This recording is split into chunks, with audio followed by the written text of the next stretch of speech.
How to fix your PC did not start correctly? Click on this advanced options. Click on this troubleshoot here. Click on this advanced options here. And now click on this command prompt. Here we are going to write some commands. First we need to write here sfc space / scannow and hit enter key. Perfect.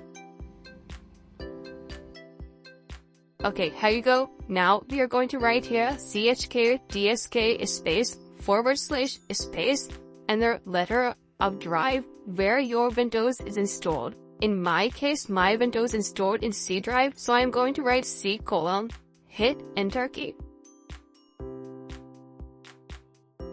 Wait a little, okay.